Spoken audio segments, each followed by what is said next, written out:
Hello everyone, welcome back to my channel. Today I'll be making birria tacos from a cut of beef bottom round roast.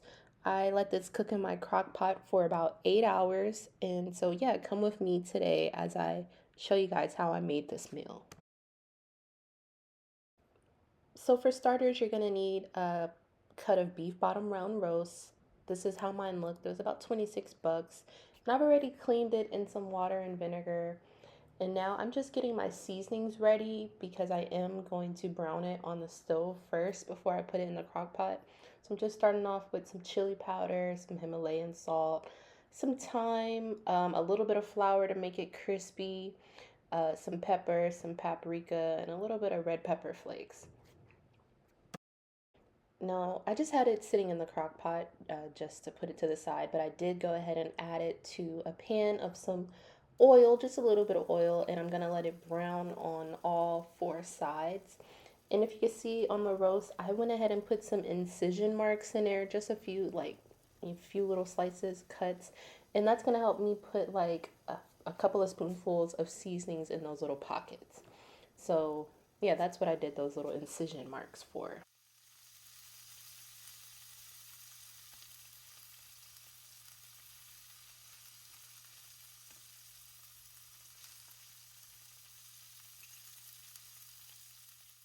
I did go ahead and grab a pair of gloves. I just didn't want my nails to get messy, but I'm just searing the roast around in the pan, letting it get all of the seasonings and all of that, and just making sure that it's, searing on all four sides of the roast.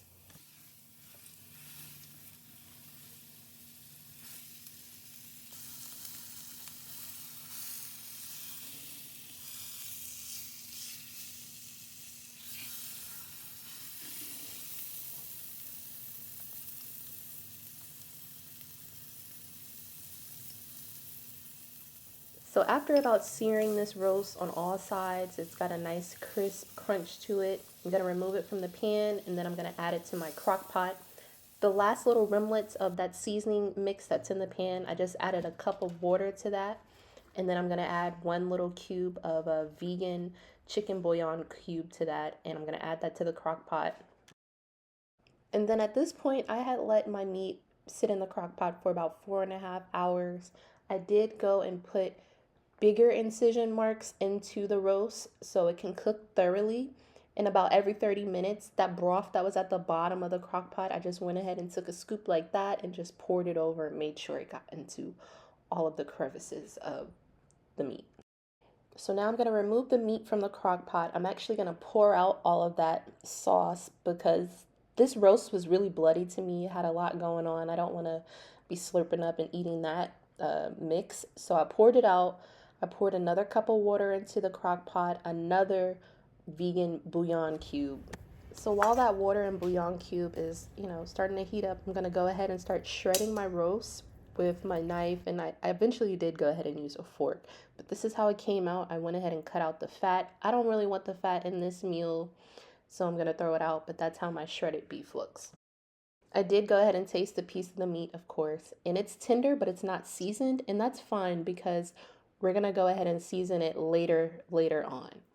So I'm just adding that into the crock pot and I'm going to leave it untouched. And then I'm going to start working on slicing up my peppers, my jalapeños, my red onion, cilantro, and garlic. Now these are sliced Pasilla peppers. I never used them before, but they're not too spicy, so I like it. Now this Chipotle peppers and adobo sauce, that's what's gonna make this meal have the birria authentic taste. So I went ahead and dumped in 2 cans of that, and then I diluted the 2 cans with adding water behind it. This is why I said I don't need any seasonings added additionally to this dish. That Chipotle sauce just makes the entire meal. Now at the 7.5 hour mark, I'm just gonna go ahead and open the crock pot, take a peek at my meat.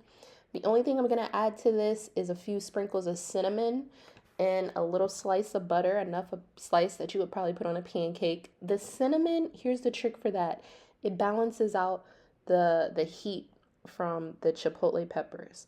Even though the chipotle peppers, to me, the one that were in the can, were not too spicy, This balances out the spice. In the Chipotle can, if you read the back of the ingredients, it has tomato paste, it has salt, pepper, paprika. So that's why I was like, I don't need to season the rest of this because the can of Chipotle peppers and adobo sauce has enough seasoning as it is. I'm gonna go ahead and toast my corn flour tortillas a little bit on the stove. I just don't like that doughy texture. I like mine to be a little crunchy and then have a little flavor to it. So that's why I warm mine up.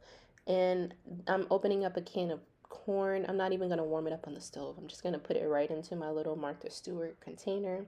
I'll garnish it with some cilantro, but it was already sweet. I didn't need to add any type of seasoning to it. And for the corn tortillas, I just went ahead and put like a teaspoon of the birria sauce into it just to brown it, to toast it, and to give it a nice texture and taste. And I just did that to my liking until they got to the crunchy consistency that I like. So far, this is the setup. This meat has been cooking right at 8 hours. Looks and smells amazing. It's tender and it's just off the chain. With the amount of leftovers we had enough for us to put some of the meat over tacos with the tortillas. The next morning, I woke up and made some yellow corn grits and I put some of the meat over it.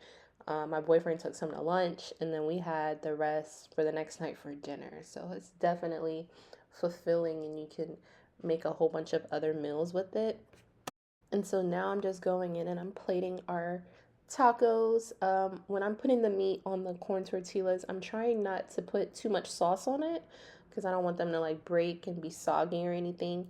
What I'm gonna do is go ahead and get another side cup, and that's gonna be like our dip of the consume, or however they say it, like the birria sauce. Sometimes restaurants give you like a side cup of it. So I'm gonna go ahead and do that.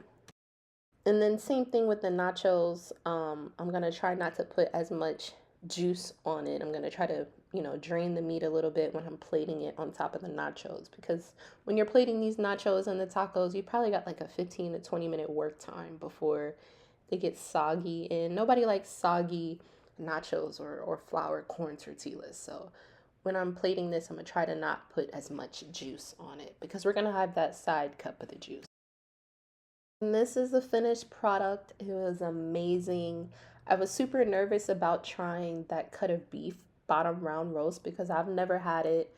I didn't grow up on that. My mother always made, pot roast, chuck roast. So I was nervous about it, but I figured, hey, it's a piece of beef.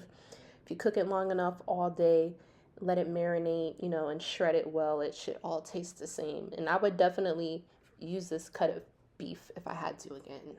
So let me know you guys' thoughts in the comments. Would you try it for Taco Tuesday? Would you put a twist or a spin on this dish? How would you style it? How would you serve it?